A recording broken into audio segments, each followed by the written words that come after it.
the chief guest and the minister Zoram Ni aron duwa ng Khuallian at theih daw din ako.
Open Khuallian dan minister Zoram Ni hian Remna Ni flag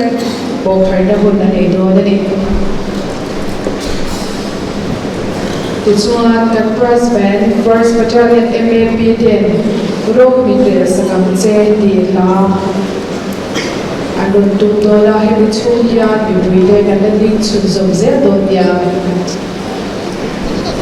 Kan minister in flag a bokhar zo anong theih khan kan chun zom ngal do ni.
Hunte kan mayanga Remna Ni Remna Zoram buai lai khan Remna duin mipui kan chaya kan awa hoinia Remna a omatanga vui somhlina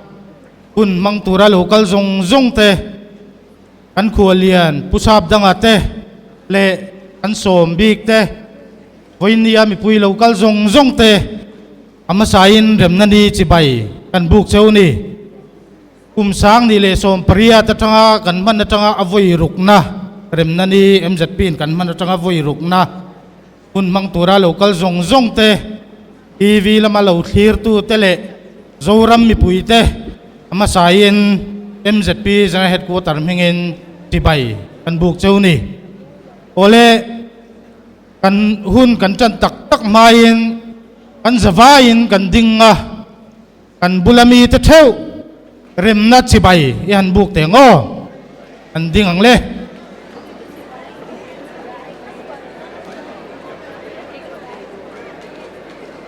alo mo me chuang le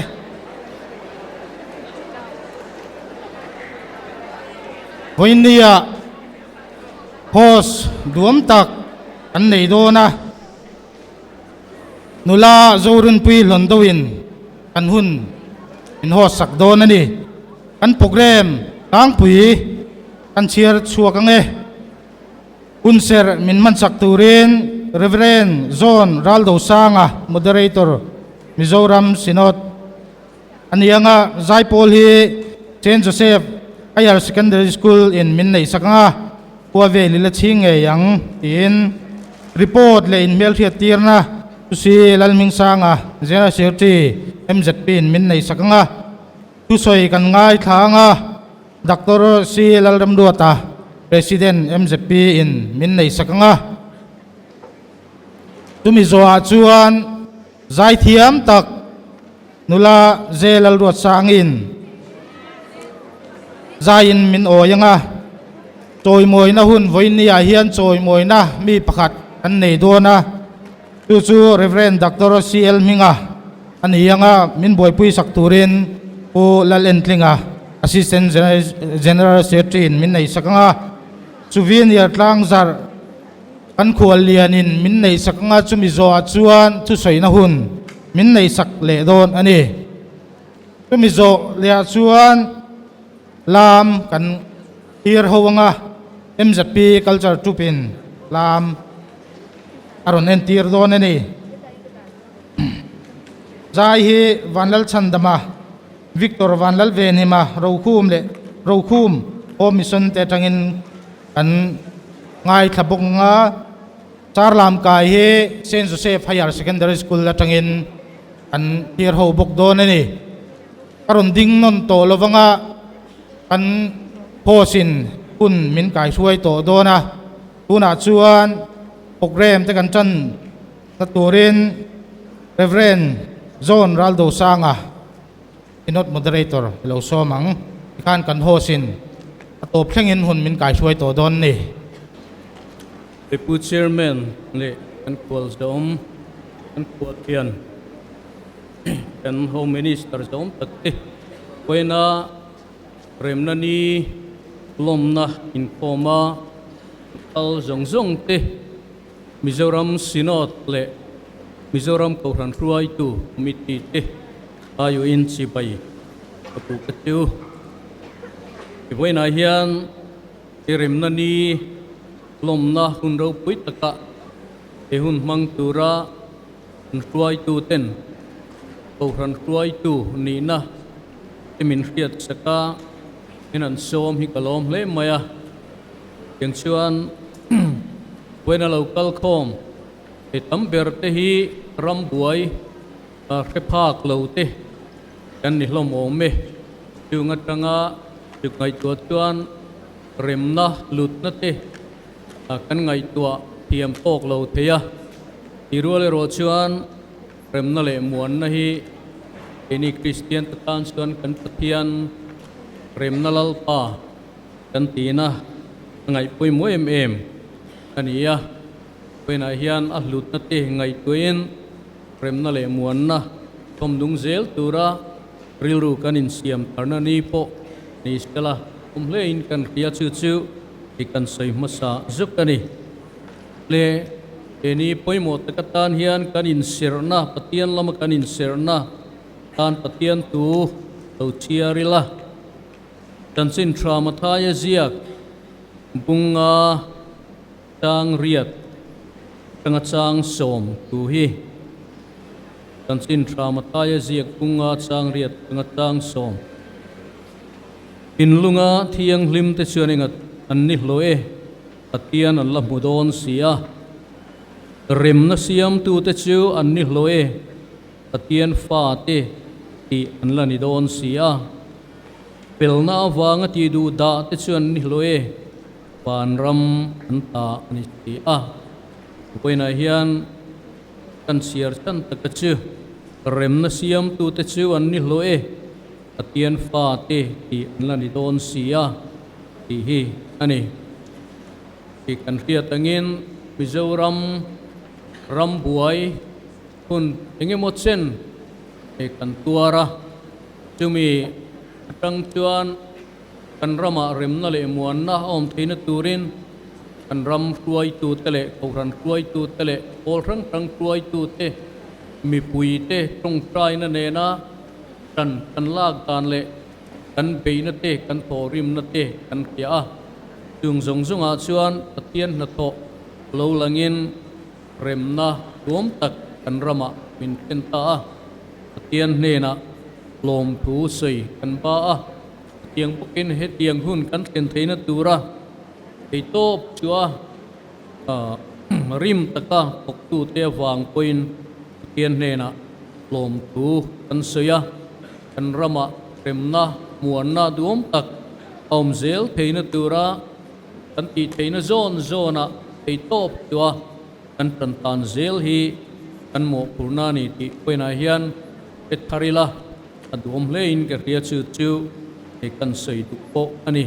e patian tu kan an siarte kan sei telal panmal min som te itong prayang lalpa kan pa du tak ram nei tu patian inia ram idina imi te ichen tira ikovela hian nang maram din sunga arshat na le puaina tam tak aleng vel thina tiang chuan ke ni Mizoram a ngei po lalpa puaina na satak token arsat tam tak kan tuara chung din huna tang chuan remna le muanna om theina turin nang ma mi te inhnialna kan tong traya in ram khuai tu te pol rang atang te point kan ti theina zona ei top tuin kan tang pika lalpa chung tu nangin minen san lova kan du na te kan pei sei na te kan dil na te pin riat sakin pin ti hlo tin saka ahun taka ti turin kan rama remna le muanna duom tak min peani lom tu kan kilache e kan rama remna teina turatana chawktu zong te awangin voina hian atharin hnena lom tu kan soya in voina local kom tamper te hi rambuai repak lo le tumia tanga chut turni sela remna muanna lut zia ngai to tiam lo tu po kan ni te mairo chilalpa kan tin hun zela anom na muna nangin remna lut zia te min fiat tira chumi atanga poine kan lom na le kan hlim na te hi lalpa arzel turle kan pa kan rama nge hian nang ma duang takrim na le muanna tom sel kin turin nangin trao piang limin min zir tirla min kai kuaila kan du poin Remna Ni loma kalo pun komme klai hian te beratanga alien tertingin nau pang beratanga upaper tingin lalpa nang madu zong Remna le Muanna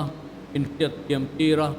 tumia tana toktei tu kanni ti in fiat tiam anena kan malamuna ti top to zel ti turin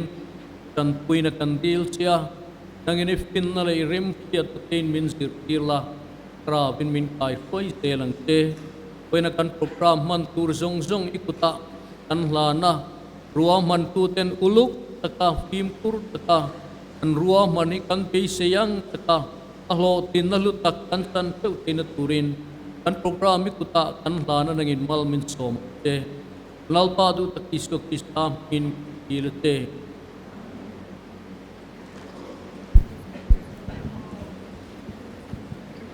hun siamin man saktu Reverend General Dosanga moderator Mizoram sinachunga lom thu kan soye duna chuan St Joseph Higher Secondary School Zaipol kan so manga anni hian khuavel ila chinge yang ti hla andon sadona ni St Joseph Higher Secondary School te ilo lo mang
St. Joseph Higher Secondary School te kan lom tak zeta Mizo ina hla kan nei kan du ber te zinga mi le thaber te zinga mi te po kan ti thei o me khwa veli la chinge yang ti hla mangin Remna Ni min khu hon saka kan lom tak zetani report le in Malaysia tirna kan nei chun zo manga Sanghmingthanga General Secretary MZP General Headquarters in report le in Malaysia tirna aron nei donani Sanghmingthanga kan som chun zo me Remna Ni Sanghi somni parung lawmna LPS Arena hman meka hetlai hunah mangtura ron kal zong zong te amasain MZP General Headquarters mingin chibai kan buk chewani kan ho sina soi tong khan in Malaysia tirna le report toy kan ngai thanga hun kan la rei lawanga in Malaysia tirna kan nei ngal donani tuna kan Khuallian zom tak pu ke Sapdanga achun huna milo din sakse ani kan home minister ania kan Khuallian chunga lom thu kan soye ani hi Zoram Ni tiate kan program sang sanga Khuallian ate le hetlai home minister ani mapua resource person ate kan lo man thin to ania MZP tan chuan mi hlutakani tuna MZP office bearer in Malaysia tirna kan neyanga stage hian non ding chawzel mai sela kudring takin mipui tan kan lo beng zel do ne kan President Dr C.Lalremruata kan Vice President le kan Chairman ni Bokpu Sanghmingthanga kan Assistant General Secretary Pu Lalentlinga kan Treasurer Pu Rauthanliana le kan Finance Secretary Pu Nang Somthanga ten nia General Secretary C.Lalremruata kan ni thala khau na hun toy te kan nei lokang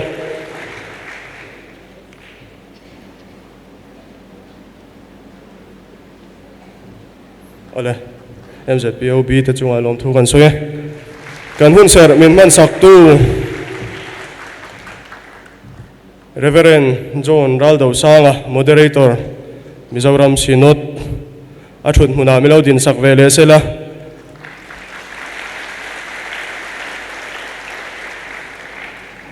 kan chawimawina hlan tur Reverend Dr C.L. Hminga ron kal theih remchang lo ning kan ria chungte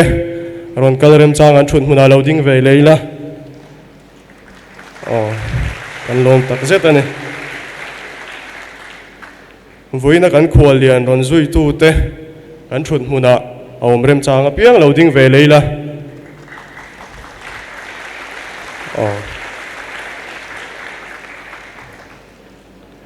AMC Mayor Wage Lalrem tuanga miron tel puya Corporator dang aron tel pui tu te an thun huna loading ve leila Corporator dang in hun lu tak senga miron tel puya wang kan lom tak zetani Smart City CEO in miron tel pui boka kusisia achun huna milo din sak vele se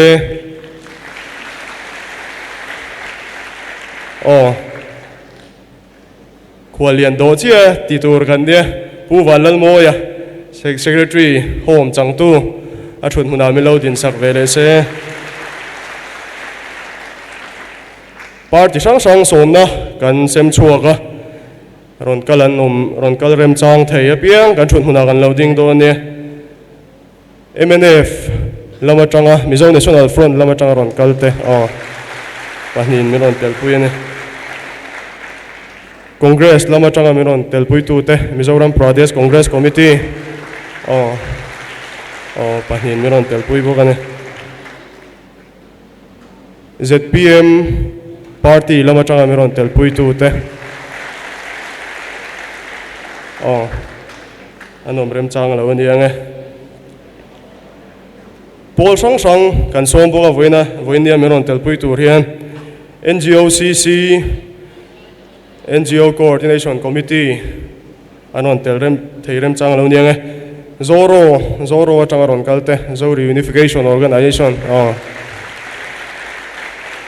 Pamra kan som boka Pamra changaron kalte anom rem chang lo niange Mizoram Merchant Association MZP President hunah non kaling country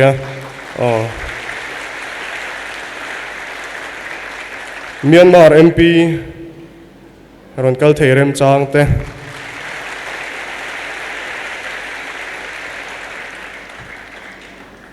nampual shuai tu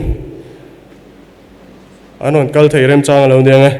MZP hnuai hian nampual zirlai pol pasari anin affiliate chungte chuka somna kan thon chuak veka nga thut muna lo ding ve le re reng het lain no mani kan lom tak zet ani Ranglong Student Union le Mizoram Bomb Student Association te anon kalani tuna MZP chungkua kan advisor te puef lal ni enga a thut huna mi lo din sakse pu peter lal zom liana kan lom tak zet ani MZP chungkua appointed secretary executive committee member le neso coordinator te neso council member te neso vice chairman te kan thut huna rem chang apiang loading liang tuna voin program hlotin nana kan sombik school zirlai le zirtir tu te anga saberin St. Joseph Higher Secondary School thut huna loading ang zirtir tu le zirlai zongzong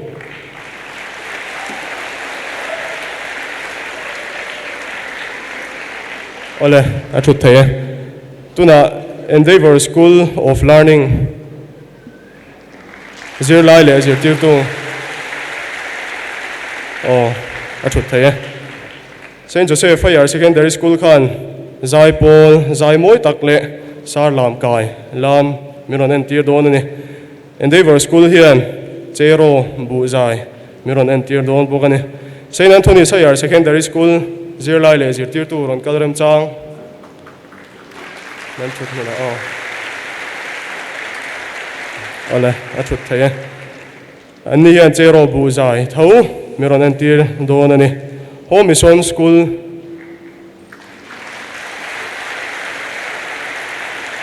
a thut theih Home Mission School te hian zai moi tak miron en tir don bo miron ngai thak tir don bokani guest artist kan neya guest artist kan nei te hi chonhulam program second session a concert kan nei dona peace day concert te po kan ti thina zirlai te na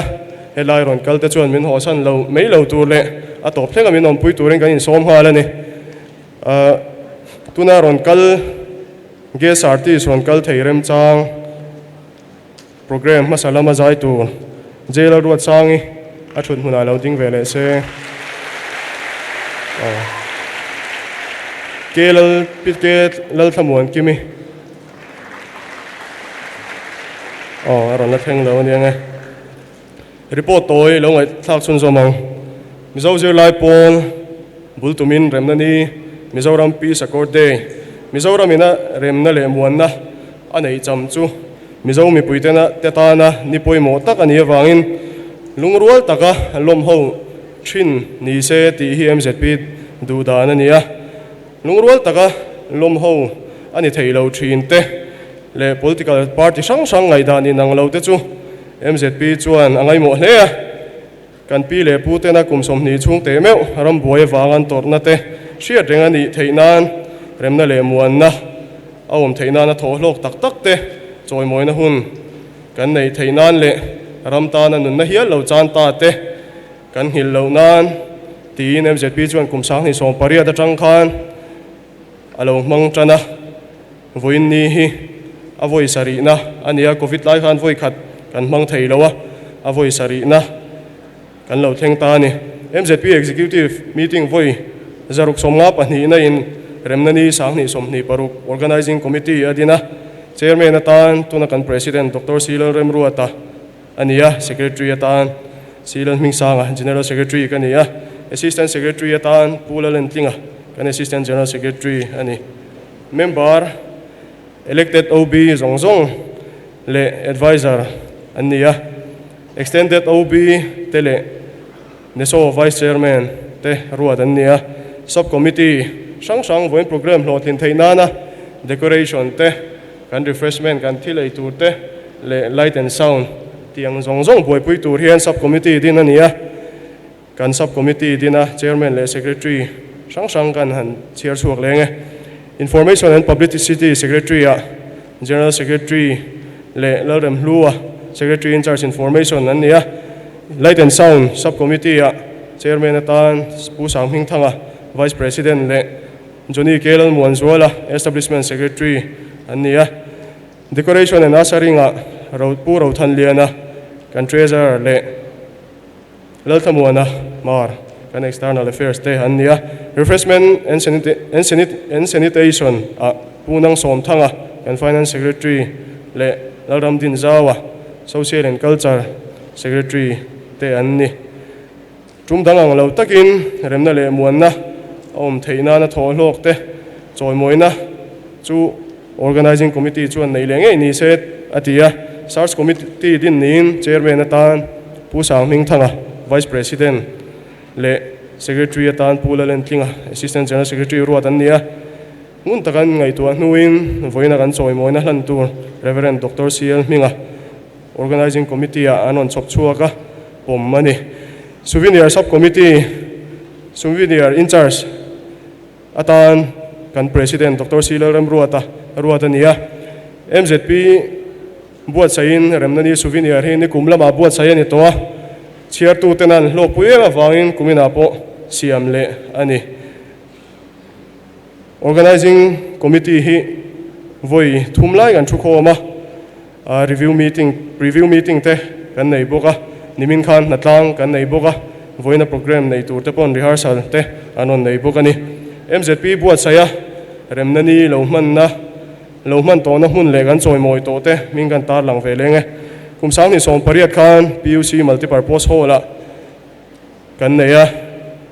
chawimawina kan hlan te pulal than hall pulal denga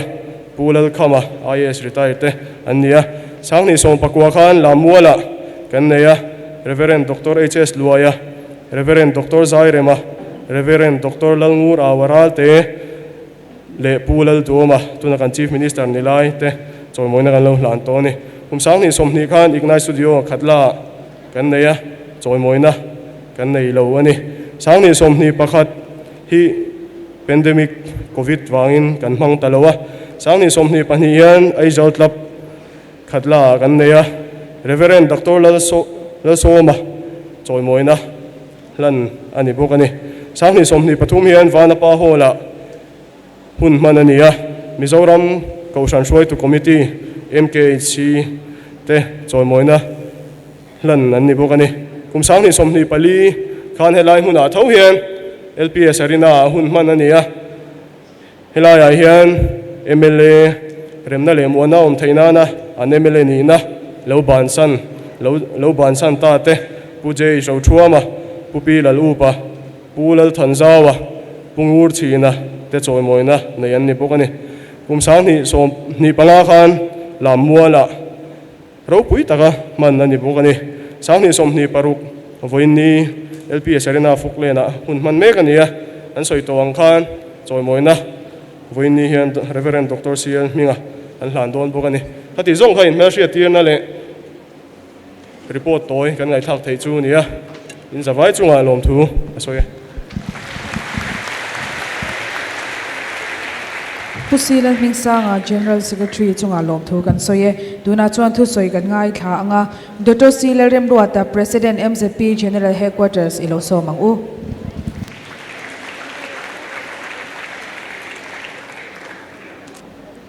u Chairman Sanghmingthanga MZP Vice President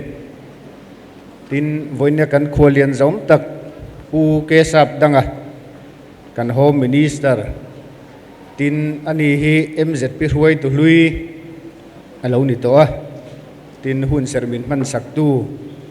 Reverend John Raldo Sanga moderator Mizoram Sinotte sombi palai local com te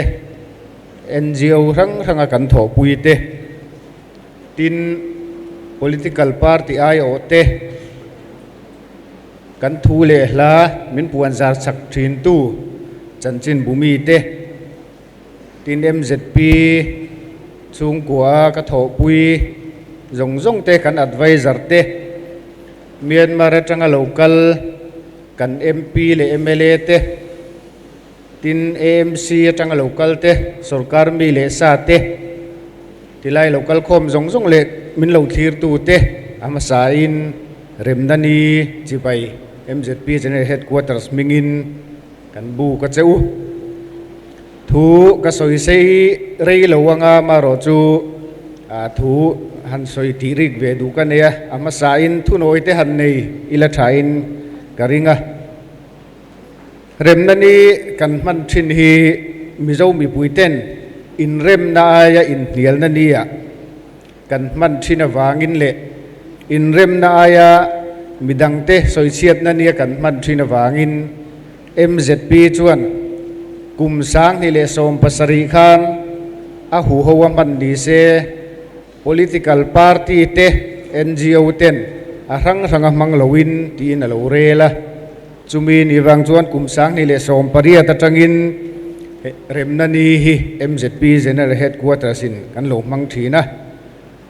kumina po hian man ngei kan du wangin kan Chief Minister kumtira kan mutumin Remna Ni kan mandatur chungchang kan soipuya ani in thei patopin kan mamote le tulang ang temin ngai tua puya voinia Remna Ni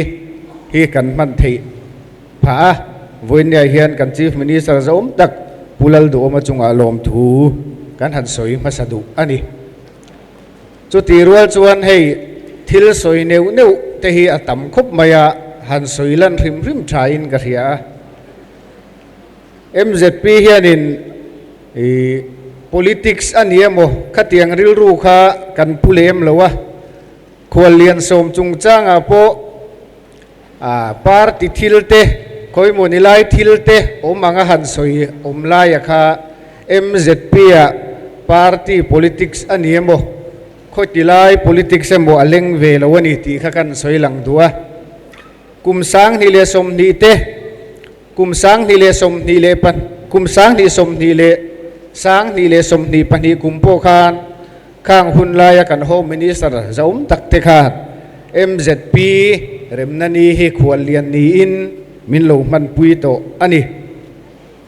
voinia hian kan home minister Zoram tak main hun min ron man pui lom thu kan soi dua soi ta kang khan ani hi MZP huai tu lui ani baka central uai me huai tu lui Mizoram Journalist Association huai tu lui chu tiang anga po la po ton riat nga tak ania chu baka ei ruk na le soi neu na la ka mi ming tra a ko fiam na tan po Mr Clean anti chu tiang Home Minister voinia Khuallian kan nei thei hi lom kan ti tak zeta lom thu kan soyani Mizoram chuan maniaro inremna nei turin independent kan puanga India chuan ral pui phiar taka phiarin kum sang kha zakwa somruk pasari bullama tangin khua asoi khom tana hei hian Mizo nun phunga nasat takin ati danglama pusuak lian chuan kan hun tong zinga khokhom apoi ber mai tin la lo phua ani Z fighter mangin mi pui nu nau pui soi lo te nasataka be gan nia chu ni lung chia thak tak mai chu MZP 10 kan sera Zoram Ni ti in kum sang ni pariat tangkhan mars ninga hi Zoram Ni ti in kan lo bang thin ani zun ni som thum sanga chakwa somriat paruka India sarkar ai ole MNF 10 inremna siamin chuta chuan tuna voinia hun kan man mek Mizo peace accord kan nei lo chuana ania mi then khaten inremna kan nei to chu soinomin ti tak tak lowang hiala soite tin remna le muanna kan nei ma zalen na sual tu ten ti tak tak lawanga soite om thina ram buai la ya nam sipai nun na chan ta te khan ram tan an thei patop an suwa an thi lem lowa liam an tuar lem lowa kan ram le nam tan an thia chu tiang chuan an bea voin nia hian za na le chaw muina kan hlan non le ani voin ni remna ni lo thlen hian zofa khovel mun tinom tene na MZP chuan thu cha du kan nei zofa te khovel ram pathumin min then ranga Mizoram state chunga om te ti lo chu zofa te om na chin zong tuna hian a buai mek ani chu ti lai chuan kan u nau te mani om mun thewa in thurual lovin in lungrual lovin kan mel ma in ang nei te po be tlang le thei lovin kan om meka u nau kan in dawin tunge ding chuak theyang kan zawai hian in rem takin ril ru mun khat puin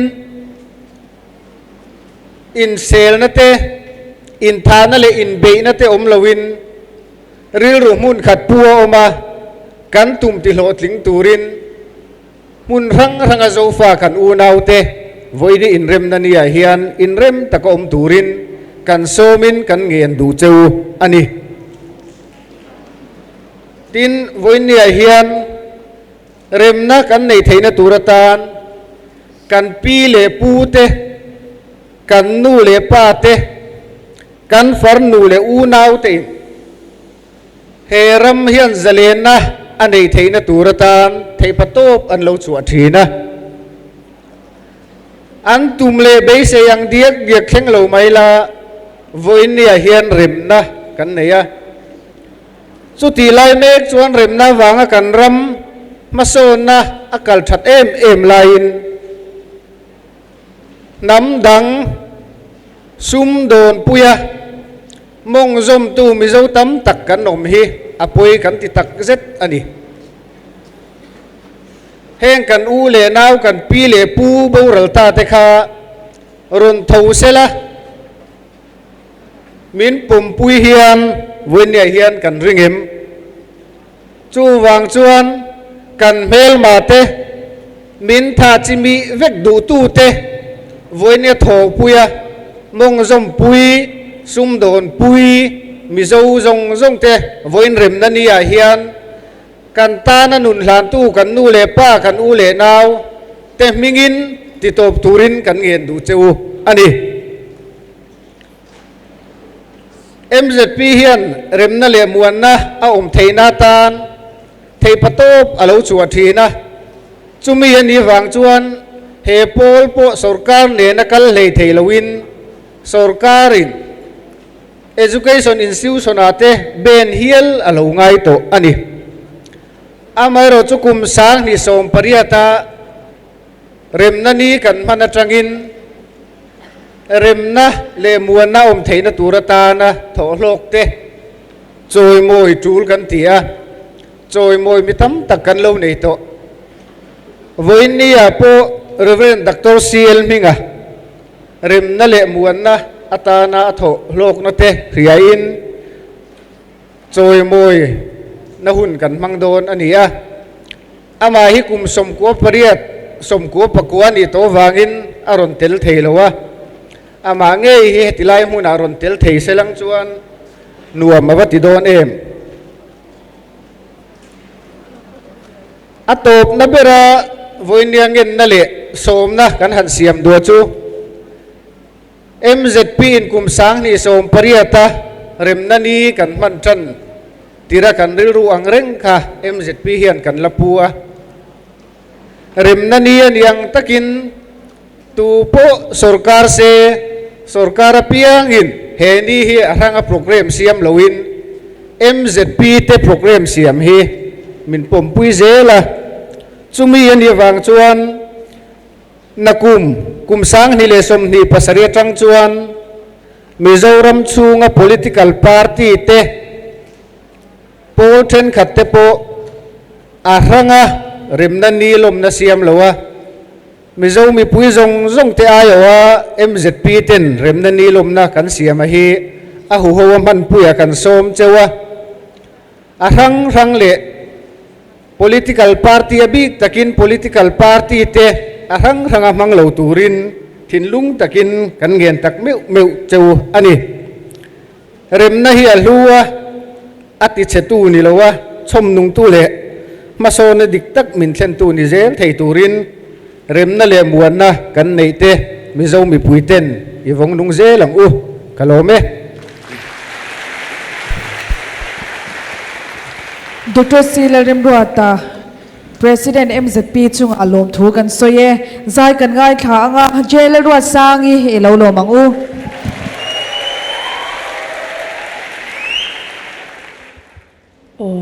Masain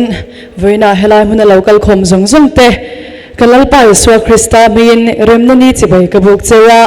tin he Remna Ni voi somli na kan lom me ka hian pathian mangai kan ni zia kan shat non zia theinan mangai kan ni ti hla kan sange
Min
Lalremruata sangi kan lome tuna chuan chawimawina hun kan hmanga kan ngai thlak tak angkhan Remna Ni Sanghni somni paruka kan chawimawina tur hi Reverend Dr. Hminga ani a mipui sakturin pulalen tlinga Assistant General Secretary MZP General Headquarters ilaw somang u kan chairman pu Sanghmingthanga Vice President MZP te kan host zaitak nula zorin pui hlondau le voina kan Khuallian Zoram tak kan home minister pu ke Sapdanga le voina kan hun sermin chawkchhuaktu pu Reverend John raldau sanga moderator Mizoram Sinot te le voina som big rongkal khom zong te aiin MZP General Headquarters mingin Remna Ni voi som lina chibai kan buk masavedu cheu ani Mizo zirlai Paul MZP General Headquarters buatsaihin Remna Ni hi ropui takin alomna hun man thin ania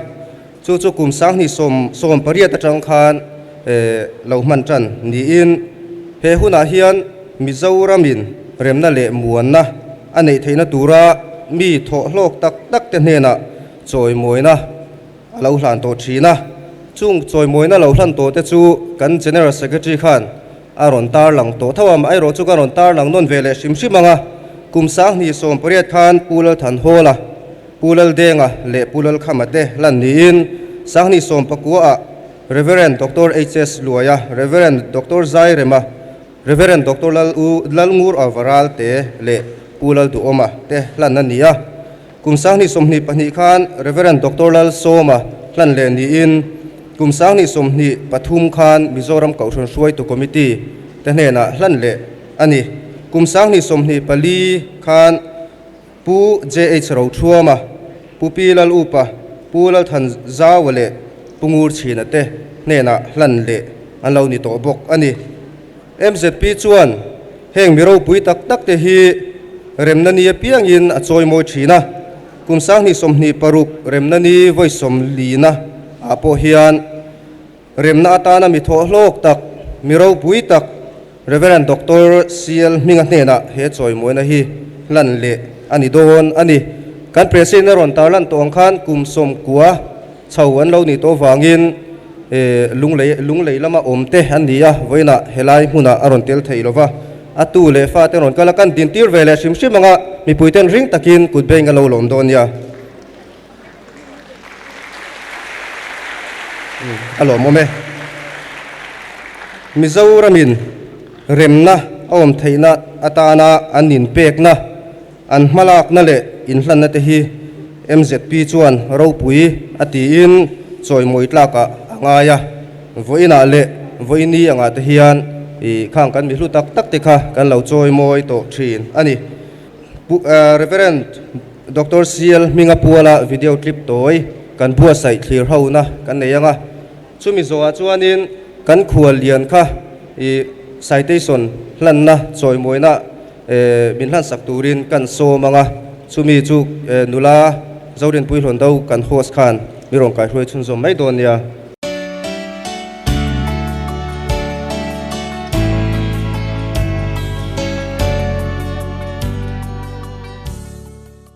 Reverend Dr. Hminga hi Mizoram history a Remna le Muanna alo om theina tura shwai tu poimo tak zinga pakhat ani a kumsang khazakwa somruk paruka Mizorama buaina alo thlen hnu khan rampum pui chural tri in buaina in atwama inka na hmuna alo changta ani kha chutiang hun har sataka chuan Reverend Dr. Hminga hi koshan ayo in Mizoram Remna le Muanna alo om theina tura kongsang sanga malak na a atel tam hle a koshan in peace mission adina Reverend Dr. HS Luaya le Reverend Dr. Hminga te chuan aizo lama Mizoram DC le sipai ho tu te bia in nasatakin ma anla a he an malak na awang hian chiat na nasatak thleng thelaka lunglei po alo himpha ta ani kha rambuai lai hian mipui te torna anasat em awangin lunglei citizens committee din ani a Reverend Dr. Hminga chu secretary tan an thlanga Indian Security Forces le Mizo National Army te inkara mipui te himna tur le Muanna a om theina na remna siam tumin a thokna sahle bok kumsang khazakwa somruk paruka Christian Peace Committee din ani a committee a chuan member pasari omin Presbyterian Kaushana Tangin member pali Reverend Dr Zairema Reverend Dr Lalngura Varalte Reverend C Pazona le Reverend Lalso Mate Annia Baptist Kaushana Tangin Reverend Dr HS Loya Reverend Dr C Hminga le Reverend Dr KT Chungnu Mate Anni he committee hian India Sarkar le MNF te inbiak na le inremna a theihna turin theih pin hma ala a anhna chu har sa hle ma se be dong du lovin remna a theihnan kong sang sangin hma an la renga India Sarkar le MNF te inbiak na alo thuan optak nu po khan Christian Peace Committee chuan inbiak na a le theihna turin ngen na an siam renga chutianga be dong du mi alova an be na le caution mipui te tong trai na awang chuan kumsang khazakwa somriat paruka Mizoram Peace Accord Sanghmingthanga tak chu alo thleng theita ani he remna thuthlungan zia hi atlo ema India rama remna zia ka chuan a chuan berte zinga ngai ani ta rengani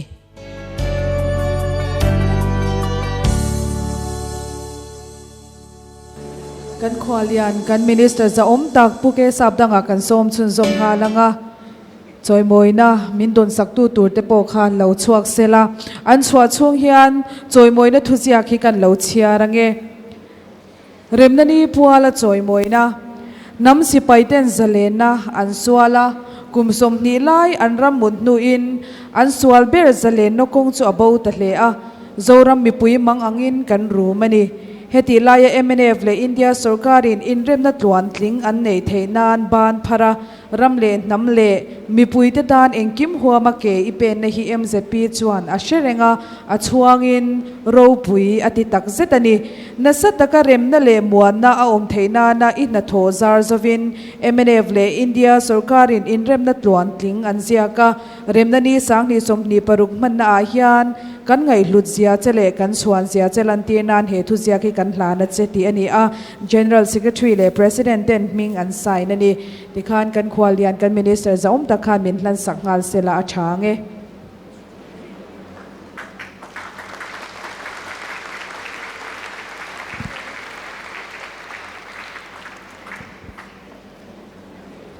Reverend Dr C Hminga le achung te chunga lom thu kan soye min hlan saktu chunga pol lom thu kan soye tikhan kan Khuallian kha khonga in lo la om sela Souvenir tlangzarhin hun min nei sangngal do nani Souvenir tlangzarhin hun kan nei anga he Mizo hian kan Khuallian in thu asoi chun som halang Remna Ni sangni somni paruk Souvenir hi lom takin tlangzarhin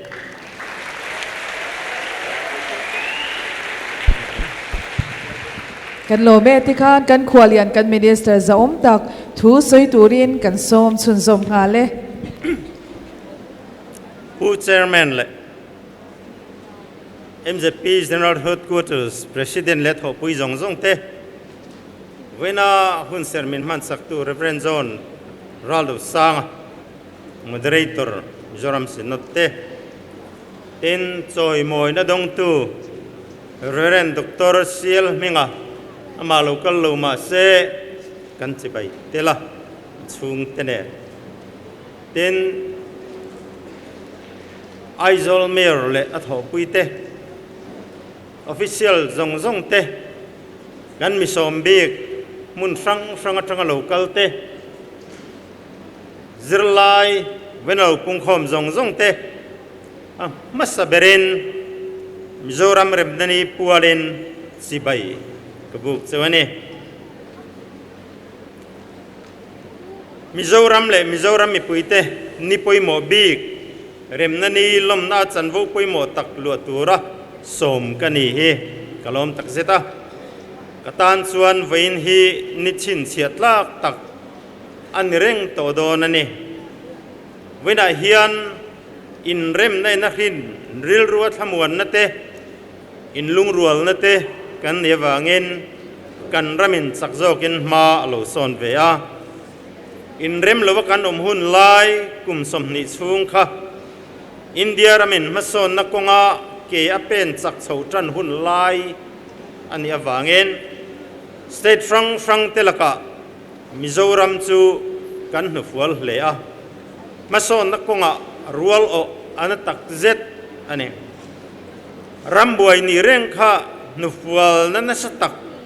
ani awangin zalena sual tu te chuan herem na kong hi anron zo ta a alomom khop mai rem na zonga in biak ngor wang lai khan district pakhata MZP tu kani vea in biak nat lol palang ti hlau wangin MZP huang pon deu te po kha kandai zuaw the remna thlen thei ngei na turin MZP ten kan ti thei tok chu kan chua ve ane remna thlen thei na tura thawhhlawk em tu te chu kan sa kho pui thiam te an ni a an vain sei rik sen an ni lova chung zinga thokrim tak Reverend Dr Hminga wena choi moina kan hlan hi a phu lein ka sia a ani kan choi moi ni he chan vo ka kubalo tlu hi lom om ka tia Reverend Dr Hminga thinlung takin kalom pui ani he remna ni a hian remna siam tura ral thuam tunga lo pen chuak MNF te chunga lom thu kan soi non lea lo pen chuan a kong lo sial saka lal thut thleng kian tu khati lai kan chief minister pulal than hola in pek na kha kan choi moi non lea Mizo zirlai pol le remna ta na thok tu dang zong te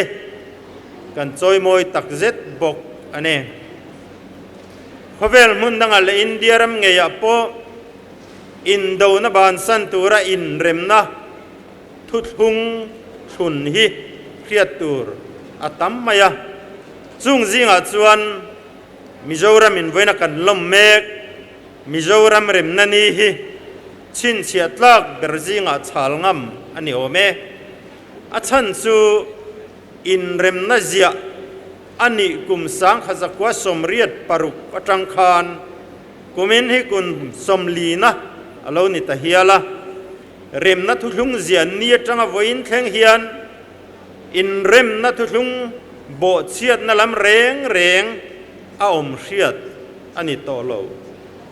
kha remna thulung kha thulung thaber pol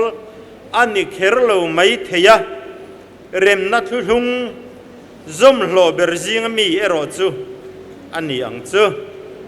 hei hian mizo te hi namrin om kan ni atar langin ka sia kum som lietlin thlengin remna ni lim takle lungrwal takin kan lom theya ahlu tak zetane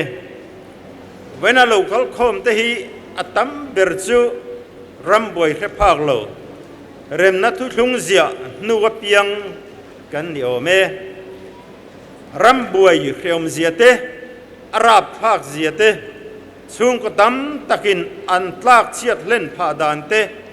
ram haso nakal theih lo dan te atakin khelo ma ila le khabu tang te in kan lo sia a kan lo chiara khiana rang le khabu enge mozat a chuak to a chung te chu thang thar te zirlai te hian atam thei ang chiar turin ka ngen du chuwa nam history ne na inzom mizo nam chan chin soina pianga mai thei to lo tur ani awangen ram buai lai chai chin te hi khiat atha ane rama buai chan kha zalena sual wang ani a zalena thoven na satli ani lo mani ro in rel rang tura zalena kha kan sual ani a tharumin sual chu kan tuma chu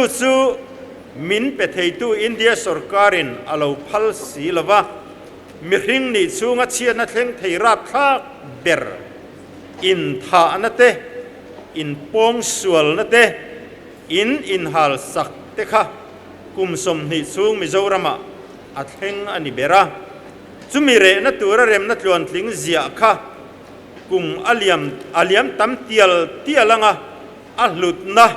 kan khetam tel don ni na lang voina thang thar lung fing tak te hian mipui te tor theih zonga buaina chawkchhuak du lo na chang kan hria hi a hlu tak zeta chung khua nam tan hian a hlu em ani he remna ni hian remna hi vong nung reng turin Mizo zong tele kan thalai zong te abikin zirlai te kachadu chuane atom natan thupandi lek zirlai pungkhom te ma hian soi kadua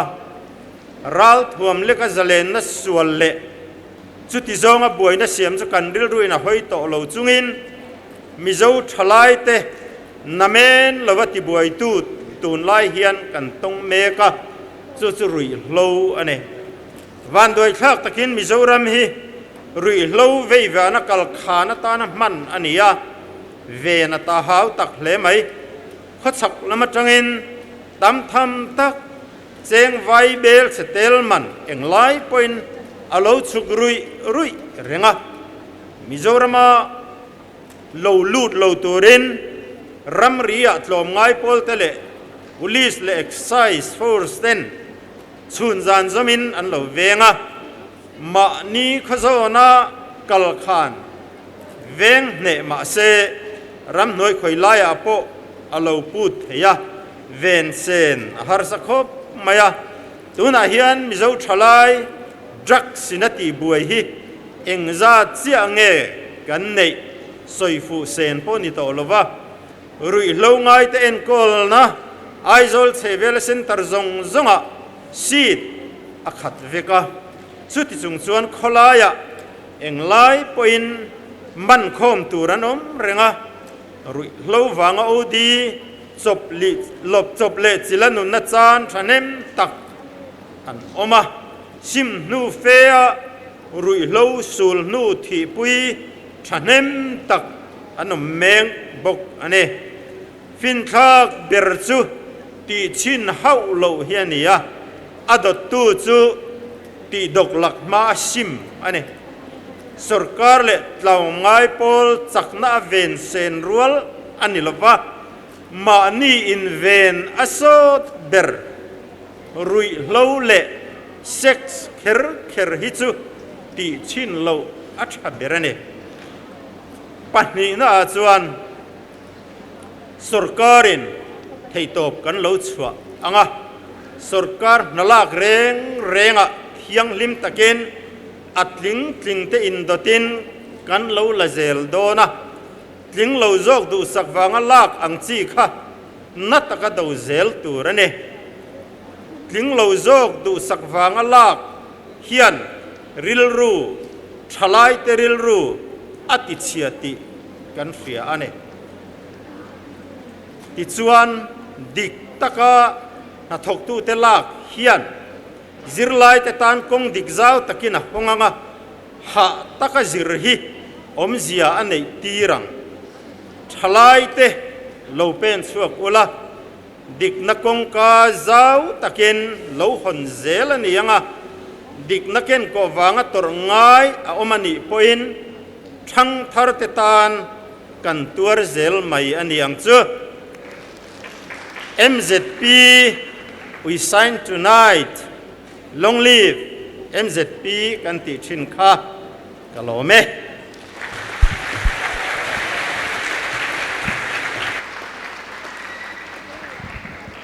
Kan Khuallian, kan Minister Zoram tak ne na changin Remna Ni sang ni som ni paruk thu soi ro pui tak kan ngai thatheya kan lom tak zeta kan Khuallian chunga lom thu kan soye tuna chuan Mizo namla moi tak kan clear hawanga MZP Cultural Troupe Endeavour School of Learning le St Anthony's Higher Secondary School te minrod entir dona chero buzai minrod entir dona ni kan some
namla moi tak min en tier 2 te MZP Cultural Troupe te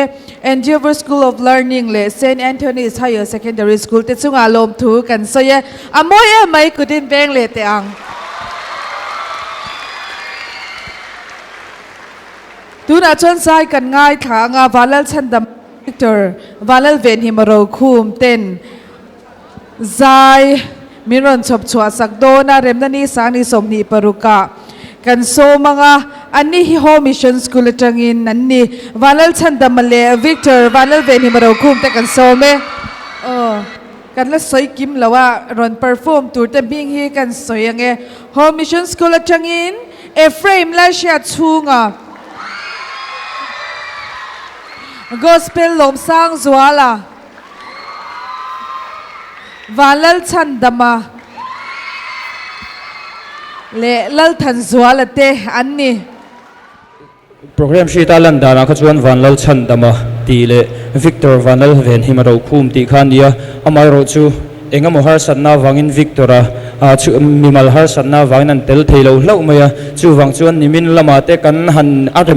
arem chan danang le a thei danang angin kan hanin siam thwa chung chu kan program shi ta lan lo anga kan an chua chan kha ti hian kan han soi fia ve ani ti chuan voina hian Mizo ram tan ti kan an sadon ani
phong đại điện bộ chân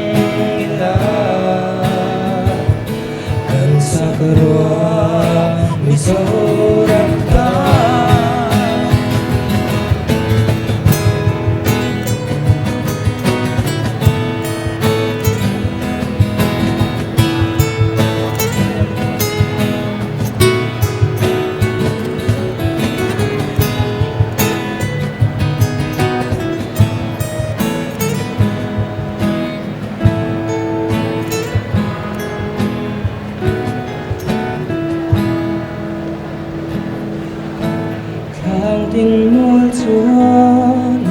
cả thiết vong vong chi cả mong ấy dấu rắm riêng lấy tên núi ya và lại tua lên na ôi cần ngon nghe cần rắm ngon hi cần vang lại hun lệ ní sông tê cần rắm con lan dê li phong đài riêng bộ chẳng la cần sắc rùa Zoram ta phong đài riêng bộ chẳng gần sắc rùa Zoram ta lời đây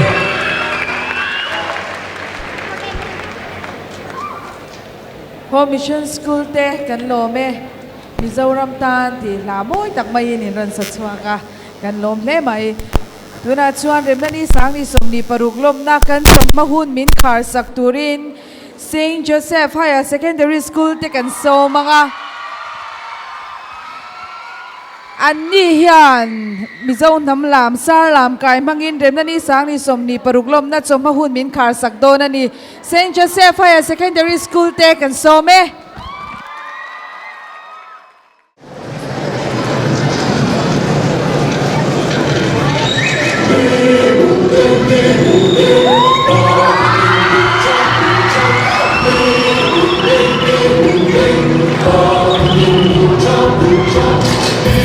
Hminga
Joseph Higher Secondary School te kan lome sarlam kai mangin Remna Ni sang ni som ni paruk kan som mahun min ron khar saka kan lom tak zetani